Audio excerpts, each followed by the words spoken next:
State bank का शरह सूद 22% पर बरकरार रखने का फैसला। अगले 1.5 माह के लिए नई मॉनेटरी पॉलिसी का ऐलान कर दिया। पाकिस्तान स्टॉक मार्केट में 1047 पॉइंट्स की कमी। 100 इंडेक्स 72,000 से भी नीचे आ गया। 71,695 पॉइंट्स पर बंद हुआ। ट्रेडिंग के दौरान इंडेक्स ने 73,000 की बुलंद तरीन सतह उबूर कर ली थी।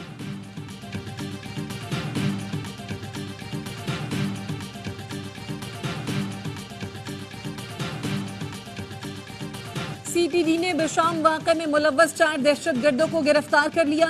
सीटीडी के मुताबिक कालादम टीटीपी से ताल्लुक रखने वाले दहशतगर्दों ने एतराफ़े जुर्म कर लिया। हमले में मुलव्वस नेटवर्क के दीगर दहशतगर्दों की शिनाख्त भी कर ली गई। 26 मार्च को चीनी इंजीनियर्स की गाड़ी पर खुदकुश हमले में 5 चीनी शहरी हलाक हो गए थे।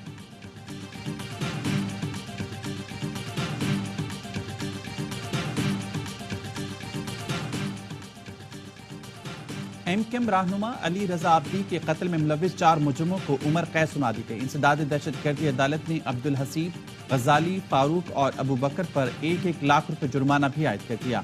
अली रजा आब्दी को दिसंबर 2018 में कत्ल किया गया था। साहब ने जो हिदायत दी है, किसी भी डायलॉग के बारे में किसी भी इदारे से पार्टी के किसी कैंडिडेट नुमाइंदे के पास कोई इख्तियार नहीं है कि कोई बात करे। कोई हमारा डायलॉग किसी के साथ नहीं हो रही। किसी से बैकडोर मुज़ाकरात नहीं हो रहे। मुज़ाकरात के हवाले से बानी पीटीआई खुद ही बताएंगे। पार्टी के किसी नुमाइंदे के पास डायलॉग का इख्तियार नहीं। चेयरमैन पीटीआई बैरिस्टर गौहर कहते हैं बानी पीटीआई की तरफ से पीएसी चेयरमैन का नाम कल तक फाइनल हो जाएगा। वफाकी वजीर दाखिला मोहसिन नकवी से बानी पीटीआई और एस्टेब्लिशमेंट की डील का सवाल। वजीर दाखिला ने कहा मेरी नजर में ऐसी कोई चीज नहीं हो रही।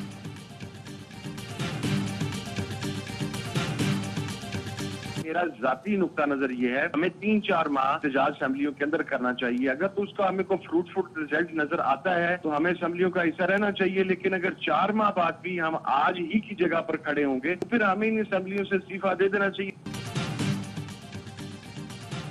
सरबराह सुन्नी इत्तेहाद कौंसिल साहबजादा हामिद रजा ने पीटीआई को असेंबलियों से मुस्ताफी होने का मशवरा दे दिया।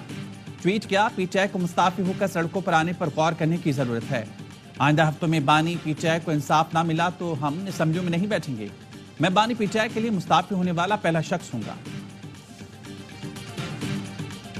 गंदम की सरकारी निर्ख पर खरीदारी में ताखीर। पंजाब के मुख्तलिफ शहरों में किसानों का एहतजाज। पंजाब असेंबली के बाहर किसानों का धरना रोकने के लिए पुलिस की पकड़ धकड़। पीर महल में काश्तकार फाउंडेशन पंजाब के सदर मुमताज दौलताना को गिरफ्तार कर लिया गया। किसान बोर्ड पंजाब के सदर मियां अब्दुल रशीद को हिरासत में ले लिया गया। चेयरमैन किसान इत्तेहाद खालिद हुसैन बाट का कहना है जब तक हुकूमत सरकारी रेट पर गंदम नहीं खरीदती एहतजाज जारी रहेगा। सदर किसान इत्तेहाद चौधरी हसीब अनवर का कहना है हुकूमत किसानों को उनका जायज हक नहीं दे रही। वजीर इत्तलात पंजाब अजमा बुखारी का कहना है किसानों के किसी नुमाइंदे को गिरफ्तार नहीं किया, हकीकी नुमाइंदों से राब्ते में है।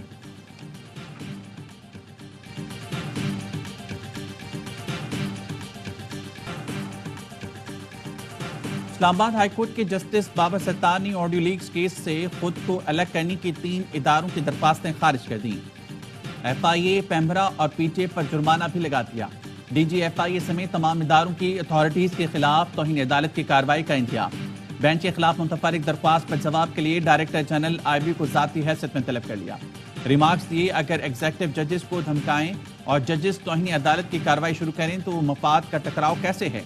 मुतफरिक दरख्वास्त में लिखा गया जजेस ने शिकायत की, ये शिकायत कैसे है।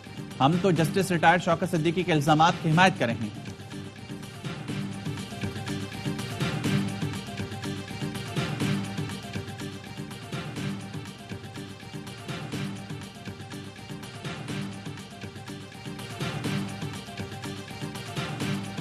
और डेवलपमेंट सुनने में आ रही है मियां साहब खुद पार्टी के प्रेसिडेंट बन गए। डार साहब का इस पोजीशन पे आना कोई अथॉरिटी के रेफरेंस से इतना बड़ा इक़दाम नहीं है, ये सिग्नल और मैसेज देने का एक एक्टिविटी लगती है। इसाक डार के डिप्टी वजीर आजम बनने को नवाज शरीफ के दोबारा पार्टी सदर के तनाजुर में देखा जाए।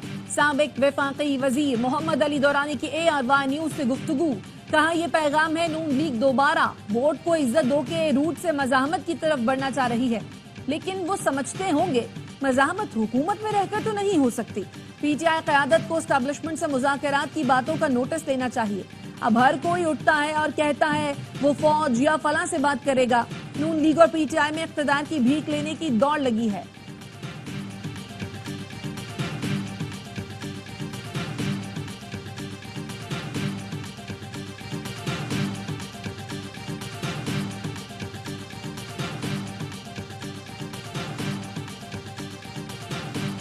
£190 मिलियन रेफरेंस की अडेला जेल में समात बानी पीटीआई और बुशरा बीबी को पेश किया गया।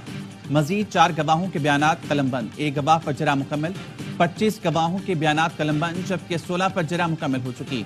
समात 3 मई तक मुलतवी। रेफरेंस से मुंसलिक 8 अफराद के नाम इस सेल से निकाल दिए गए। नाम निकालने की मंजूरी विफाकी काबीना ने नैब की सिफारिश पर दी।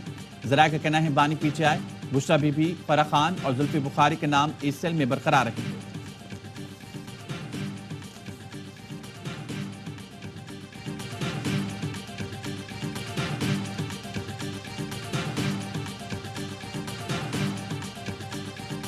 ये मैं बता दूं, कहीं पे भी पासपोर्ट ऑफिस कहीं पे भी पाकिस्तान में है, ये नहीं हो सकता कि लोग पैसे दें और पासपोर्ट बनवाएं। चाहे वो कहीं पे भी जितना मर्जी कोई हो, वो स्पेयर नहीं होगा। विफाकी वजीर दाखिला मोहसिन नकवी कहते हैं पासपोर्ट के इजरा में ताखीर बदइंतजामी है। ऐसा नहीं हो सकता कि लोग पैसे दें और उन्हें पासपोर्ट ना मिले। नाक़िस इंतजामात और रिश्वतखोरी के इल्जामात पर deputy director passport office Lahore Faizul Hasan और असिस्टेंट डायरेक्टर मोहम्मद नसीम मुअत्तल, दोनों को इल्जामात से मुतालिक चार्जशीट भी जारी की जाएगी। शहरियों ने वजीर दाखिला को पासपोर्ट ऑफिस गार्डन टाउन के दौरे के दौरान एजेंट माफिया को पैसे देने के सबूत दिखाए थे और कहा था पासपोर्ट ऑफिस की दीवारें भी पैसे मांगती हैं।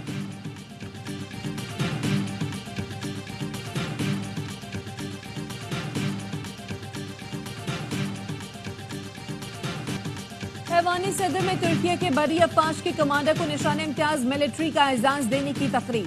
सदर ममलिकत आसिफ जरदारी ने एजाज से नवाजा। सदर ममलिकत से आजाद कश्मीर के वजीर आजम अनवारुल हक की मुलाकात। सदर आसिफ जरदारी ने कहा पाकिस्तान कार्बन क्रेडिट मार्केट से फायदा उठाने में आजाद कश्मीर हुकूमत की मदद कर सकता है। वजीर आजम आजाद कश्मीर की सदर जरदारी को आजाद कश्मीर का दौरा और कानून साज असम्बली से खिताब की दावत। सदर ममलिकत की मकबूजा कश्मीर में काबिज भारतीय फौज की इंसानी हुकूक की खिलाफ वर्जी और मजालिम की मजम्मत।